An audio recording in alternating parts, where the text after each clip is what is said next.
Hello friends, ನಾನು BK ಕ್ಲಾಸಸ್ಸಿಂದ Bahubali sir ಮಾತಾಡೋದು. ಭಾಳಷ್ಟು ಜನ ಕೇಳ್ತಾ ಇದ್ರಿ ಸರ್ ಕ್ಲಾಸಸ್ ಮಾಡಿರಿ ಅಂತೇಳಿ. ಸ್ವಲ್ಪ ಕಾರಣಾಂತರಗಳಿಂದ ಮಾಡೋಕ್ಕಾಗಿರಲಿಲ್ಲ. ಸೊ ಅದಕ್ಕೋಸ್ಕರ ಇವತ್ತು ಮಾಡ್ತಾಯಿದ್ದೀನಿ. ಏನಪ್ಪ ಅಂತಂದರೆ SSCGD ಹೊಸ ಕಾಲ್ಫಾರ್ಮ್ ಆಗ್ತೈತಿ ಅಂತ ಅನ್ನತ್ತಿದ್ರು ಸರ್, ಇನ್ನೂ ಯಾಕೆ ಆಗಿಲ್ಲ ಅಂಥೇಳಿ. ಸೊ ನೇಮಕಾತಿ ಅದು ಆಗುತ್ತೋ ಇಲ್ಲೋ ಅಂತೇಳಿ ಭಾಳಷ್ಟು ಜನ ಅವರಿಗೆ ಕನ್ಫ್ಯೂಷನ್ ಅದ, ಯಾವಾಗ ಆರಂಭ ಆಗುತ್ತೆ ಅಂಥೇಳಿ. ಅದೇ ರೀತಿ ಇನ್ನೊಂದೇನು ಹೊಸ ಅಪ್ಡೇಟ್ ಅಂತಂದ್ರೆ RPF ಎಕ್ಸಾಮ್ ಕೂಡ ನಮ್ಮ SSC ಅದೇ ಕೂಡ ನಡೆಸಲಿಕ್ಕೆ ಏನು ಒಪ್ಪಿಗೆ ಕೊಟ್ಟದ ಅಂಥೇಳಿ ಒಂದು ಹೊಸ ಗುಡ್ ನ್ಯೂಸ್ ಆಗೈತಿ. ಏನಂತಂದ್ರೆ RPF ಕಾನ್ಸ್ಟೇಬಲ್ ಹಾಗೂ SI ಎಕ್ಸಾಮ್ಗಳನ್ನು ಈಗ SSC ಅವರಿಗೆ ನಡೆಸಲು ಕೊಟ್ಟಿದ್ದಾರೆ. ಸೊ ಅದು ಯಾವಾಗ ಕಾಲ್ಫಾರ್ಮ್ ಅದ ಹೊಸ ನೇಮಕಾತಿ SSCGD 2025-26 ಹೊಸ ಎಷ್ಟು ಪೋಸ್ಟ್ಗಳದಾವ ಅಂದ್ರೆ 50,000ಕ್ಕಿಂತ ಹೆಚ್ಚಿನ ಪೋಸ್ಟ್ಗಳದಾವ. ಓಕೆ, ಸೊ ಇವುಗಳ ಬಗ್ಗೆ ಎಲ್ಲವನ್ನು ನೋಡ್ತಾ ಹೋಗೋಣ.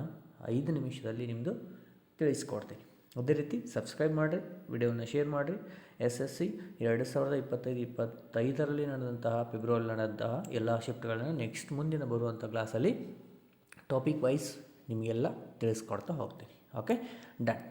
ಇನ್ನೂ ಯಾರು ಸಬ್ಸ್ಕ್ರೈಬ್ ಆಗಿಲ್ಲ, ಸಬ್ಸ್ಕ್ರೈಬ್ ಮಾಡಿರಿ, ಬೆಲ್ಲೈಕನ್ ಕ್ಲಿಕ್ ಮಾಡಿರಿ. ನೆಕ್ಸ್ಟ್ ವಿಡಿಯೋ ಅಪ್ಲೋಡ್ ಆದಮೇಲೆ ನಿಮಗೆ ನೋಟಿಫಿಕೇಷನ್ ಬರುತ್ತೆ. ಡನ್. ನೋಡಿರಿ, SSCGD 2025-26 ಓಕೆ, ವೆಕೆನ್ಸಿ ಎಷ್ಟು ಅದಾವಪ್ಪ? 50,000ಕ್ಕಿಂತ ಹೆಚ್ಚು ಜಾಬ್ ಲೊಕೇಶನ್ ಏನು? All over India.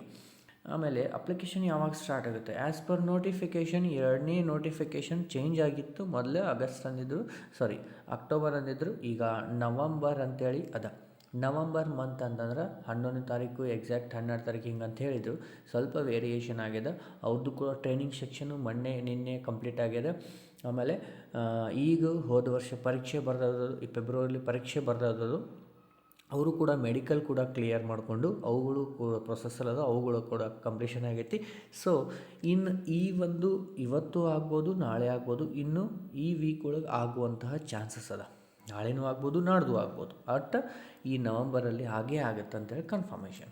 Date of examination ಅಂತಂದರೆ ಜನವರಿ ಫೆಬ್ರವರಿ 2026 ಅಂದಾರ. ಭಾಳಷ್ಟು ಮಾಡಿದ್ರೆ 1 ಮಂತ್ ಭಾಳಷ್ಟು ಮುಂದೋಗ್ಬೋದು ಅಷ್ಟೆ. ಓಕೆ, ಅದೇ ರೀತಿ ಸರ್ ಇದರೊಳಗೆ ಸಕ್ಸಸ್ ಹೆಂಗೆ ಕಾಣಬೇಕು, ಸಿಲೆಬಸ್ ಏನೋ ಚೇಂಜ್ ಆಗಿದೆ ಅಂತಾರೆ, ಅದೆಲ್ಲ ನಾನು ನೆಕ್ಸ್ಟ್ ಕ್ಲಾಸಲ್ಲಿ ಹೇಳ್ತೀನಿ. ಓಕೆ, ಏನಾದರೂ ಆ್ಯಡ್ ಆಗ್ಯಾವ ಮ್ಯಾಥ್ಸ್ ಟಾಪಿಕ್ ಒಳಗೆ ಏನೇನು ಆ್ಯಡ್ ಆಗ್ಯಾವ ಅವುಗಳನ್ನೆಲ್ಲ ನೋಡ್ತಾ ಹೋಗೋಣ ನೆಕ್ಸ್ಟ್ ಕ್ಲಾಸಲ್ಲಿ. ಓಕೆ, ನೆಕ್ಸ್ಟ್ ಈಗ ನಾವು ಮ್ಯಾಥಮೆಟಿಕ್ಸ್ ಸರ್ ಭಾಳಷ್ಟು ಟಫ್ ಆಗುತ್ತೆ ಅಂಥೇಳಿ ಅವ್ರಿಗೊಂದು ಸೊಲ್ಯೂಷನ್ ಏನಪ್ಪ ಅಂತಂದ್ರೆ 2021, 23, 24, 25ರಲ್ಲಿ ನಡೆದಂತಹ ಇವೆಲ್ಲವೂ ಶಿಫ್ಟ್ಗಳು ಟೋಟಲ್ ಎಷ್ಟು? 248 ಶಿಫ್ಟ್ಗಳದಾವ. ಈ 248 ಶಿಫ್ಟ್ಗಳಲ್ಲಿ 20 ಕ್ವಶನ್ ಮ್ಯಾಥ್ಸ್ಗೆ ಸಂಬಂಧಪಟ್ಟಂತಂದ್ರೆ ಟೋಟಲ್ಲು 4,960. ನಿಯರೆಸ್ಟ್ ಅಂತಂದ್ರೆ 5,000 ಅದು. ಈ 5,000 ಎಲ್ಲ ಕ್ವಶನ್ಸ್ ಮಾಡೋಕ್ಕಾಗತ್ತನ? ಇಲ್ಲ. ಅವುಗಳಲ್ಲಿ ಸೆಲೆಕ್ಟೆಡ್ ಕ್ವಶನ್, ಅವುಗಳನ್ನ ಯಾವ ರೀತಿ ಶಾರ್ಟ್ಕಟ್ಟಾಗಿ ಮಾಡಬೇಕು, ಏನೇನು ಮಾಡಬೇಕು ಅದನ್ನು ಈಗ ಹೇಳ್ತೀನಿ. ಗೊತ್ತಾಯ್ತಲ್ಲ? ನಮಗೆ ಪ್ರತಿ ಒಂದು ಸಬ್ಜೆಕ್ಟಲ್ಲಿ 5,000 ಸಮೀಪದಲ್ಲಿ ಕ್ವಶನ್ಸ್ಗಳಿರ್ತವೆ. ಮ್ಯಾಥ್ಸ್ ಅಷ್ಟೇ ಯಾಕೆ ಹೇಳತ್ತೀನಿ ಅಂತಂದ್ರೆ ಪ್ರತಿ ವರ್ಷದಲ್ಲಿ ಬರುವಂತಹ ಪ್ರಶ್ನೆಗಳು ಕೆಲವು ಸ್ಟೆಪ್ಗಳನ್ನು ಅಂದರೆ ಸ್ವಲ್ಪ ಡಿಫಿಕಲ್ಟಿ ಜಾಸ್ತಿ ಆಗುತ್ತೆ ಅಂತ ಹೇಳ್ಯಾರ. ಸೊ ಈ ಸಲ ಸ್ವಲ್ಪ ಟಾಪಿಕ್ಗಳು ಎಕ್ಸ್ಟ್ರಾ ಬಂದವ, ಏನೋ ಚೇಂಜಸ್ ಆಗಿದೆ ಅಂತಾರೆ. ಅವುಗಳೆಲ್ಲ ನೆಕ್ಸ್ಟ್ ಮುಂದಿನ ಕ್ಲಾಸಲ್ಲಿ ನಾನು ತಿಳಿಸ್ಕೊಡ್ತೀನಿ. ಓಕೆ, ಮ್ಯಾಥಮೆಟಿಕ್ಸಲ್ಲಿ ನೋಡಿರಿ, ನೀವು ಏನು ಮಾಡಬೇಕಂತಂದ್ರೆ ಫಸ್ಟಿಗೆ ನೀವು ಟಾಪಿಕ್ ಯಾವುದು ಕಾನ್ಸೆಪ್ಟ್ ಅದಲ್ಲ, ಕಾನ್ಸೆಪ್ಟನ್ನು ಡೀಪಾಗಿ ನೋಡ್ಕೋಬೇಕು. ಓಕೆ, ಕಾನ್ಸೆಪ್ಟ್ ಆದಮೇಲೆ ಆಮೇಲೆ ಏನು ಮಾಡಬೇಕು? ಶಾರ್ಟ್ಕಟ್. ಮೇನ್ ನಮಗೆ ಶಾರ್ಟ್ಕಟ್ ಯಾವ ರೀತಿ ಸೊಲ್ಯೂಷನನ್ನು ಮಾಡಬೇಕು ಅನ್ನೋದನ್ನು ನೋಡಬೇಕು. ಇನ್ನೊಂದೇನಪ್ಪ ಅಂತಂದ್ರೆ